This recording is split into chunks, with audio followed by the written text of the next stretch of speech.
कांग्रेस ही नहीं बल्कि आज बीजेपी के दिग्गज भी चुनावी रण में उतरे, जमकर हुंकार भरी। हरियाणा में रक्षा मंत्री राजनाथ सिंह पहुंचे और यहां उन्होंने कांग्रेस और आम आदमी पार्टी पर जमकर निशाने साधे।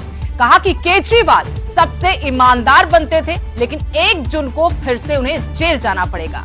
केजरीवाल की गिरफ्तारी से केंद्र का कोई लेना देना नहीं है। जिस तरीके से आरोप लगाए जाते हैं उन्हीं का जवाब दिया राजनाथ सिंह ने। कहा कि केजरीवाल की गिरफ्तारी से केंद्र का कोई वास्ता नहीं है। केजरीवाल ने अपने मार्गदर्शक को धोखा दिया। आपने अन्ना हजारे की बात नहीं मानी।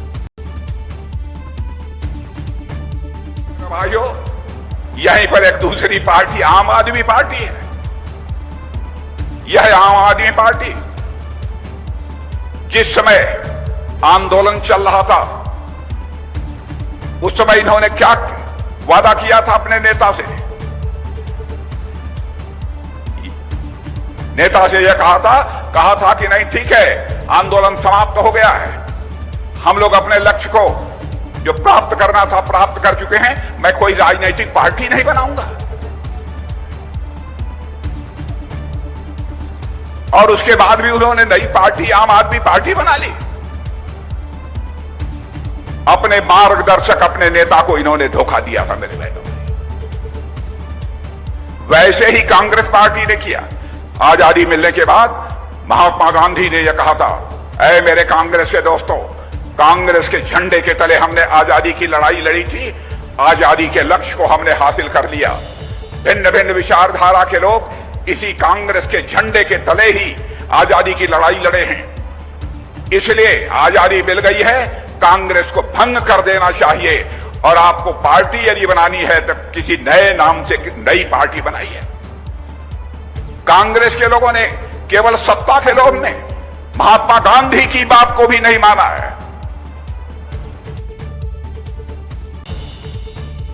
इंडिया गठबंधन के कुरुक्षेत्र लोकसभा सीट से प्रत्याशी और आम आदमी पार्टी के प्रदेश अध्यक्ष सुशील गुप्ता ने कहा कि भाजपा ने जो दुख दिए हैं उस दुख की वजह से ग्रामीणों में बहुत गुस्सा है, किसान गुस्से में है।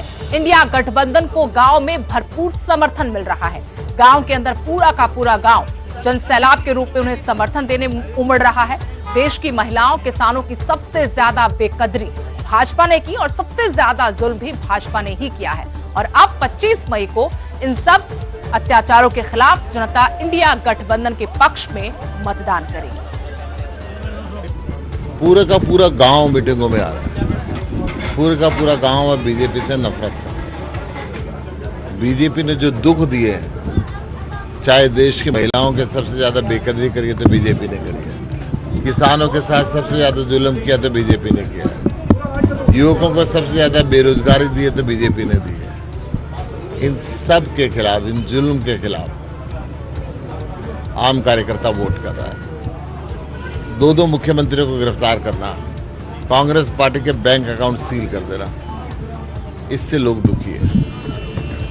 आज इंडिया गठबंधन ने गारंटी दी है 6,000 रुपये महीना बुढ़ापा पेंशन, 8,500 रुपये महीना घर की सबसे बुजुर्ग महिला को जो गरीबी रेखा से नीचे है, जो बेरोजगार युवक है उसको स्किल ट्रेनिंग देंगे। हरियाणा की 10 लोकसभा सीटों के लिए चुनाव प्रचार आखिरी दौर में पहुंच गया है। सभी राजनीतिक दलों ने अपनी पूरी ताकत लगा रखी है। इसी कड़ी में मुख्यमंत्री नायब सिंह सैनी करनाल पहुंचे। उन्होंने बीजेपी सरकार के विकास कार्यों के नाम पर वोट मांगे। उन्होंने कहा कि सरकार ने हर वर्ग के लिए काम किया। सीएम नायब सिंह सैनी ने एक बार फिर गठबंधन पर निशाना साधते हुए घमंडिया गठबंधन कहा और कहा कि ये सभी भ्रष्टाचारी लोग हैं। इनमें से कई के खिलाफ केस कोर्ट में चल रहे हैं। भ्रष्टाचारियों के खिलाफ आगे भी बीजेपी सरकार सख्त से सख्त कार्रवाई करेगी और बीजेपी 10 की 10 लोकसभा सीटें जीतेगी। जनता तीसरी बार नरेंद्र मोदी को प्रधानमंत्री बनाएगी। भाइयों, मुझे खुशी है जो वोट मांग रहे हैं वो भ्रष्टाचार को ध्यान में रख करके वोट मांग रहे हैं कि हमने भ्रष्टाचारियों को बचाना है। और तरह तरह का झूठ बोल करके, भांति भांति का झूठ बोल करके लोगों को गुमराह करने का काम ये कांग्रेस के घमंडिया गठबंधन के लोग कर रहे हैं। एक भी नेता इनका ऐसा नहीं है जो भ्रष्टाचार में फंसा हुआ ना हो। और भाइयों, जब ये आते हैं ये भ्रष्टाचार की गति इनके समय में तेज हो जाती है। मोदी जी के समय में देश का सम्मान भी बढ़ता है, देश के 140 करोड़ लोगों का भी सम्मान बढ़ता है और देश भी विकास की गति के ऊपर आगे बढ़ता है। देश के प्रदेश के लोगों ने अब ये संकल्प लिया है कि मोदी जी को अब बड़े मार्जिन से 400 पार सीटें दे करके तीसरी बार इस देश का प्रधानमंत्री बनाने का काम करेंगे। कल शाम 5 बजे हरियाणा में चुनावी शोर थम जाएगा, लेकिन उससे पहले सभी ने अपनी पूरी ताकत लगा रखी है। सभी प्रत्याशी चुनाव मैदान में जो उतरे हैं, लगातार जनता के बीच पहुंच रहे हैं, चुनाव में वोट की अपील कर रहे हैं। अंबाला में कांग्रेस उम्मीदवार वरुण चौधरी ने भी पैदल मार्च किया और अंबाला शहर के बाजारों में वोट की अपील की। वरुण चौधरी ने कहा कि इंडिया गठबंधन को समर्थन मिल रहा है, लोग तानाशाही को खत्म करना चाहते हैं। देखिए, जन जन का मन है कि वे इंडिया गठबंधन को जिताएंगे। सबकी मांग थी कि हमें यहाँ बाजार में पहुंचना है, तो जन जन की मांग पर मैं यहाँ हूँ। सबका समर्थन की अपील करने के लिए यहाँ पहुंचे हैं। लोकसभा चुनाव को लेकर हरियाणा में 25 मई को वोटिंग होनी है। इसी को लेकर तमाम राजनीतिक पार्टियां अपने अपने स्तर पर वोटर्स को लुभाने की कोशिश में लगी है। सिरसा से कांग्रेस प्रत्याशी कुमारी सैलजा ने कल्याण नगर में जनसभा कर वोट की अपील की।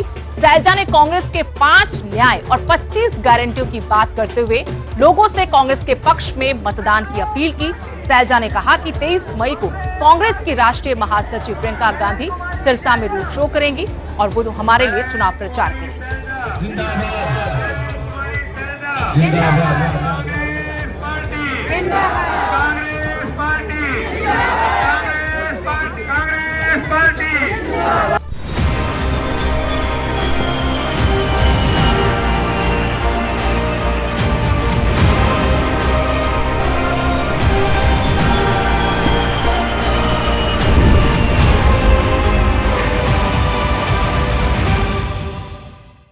इस न्यूज हेडलाइंस के प्रायोजक CGC झंझेरी। एडमिशंस ओपन, सफलता के रंग CGC झंझेरी के संग।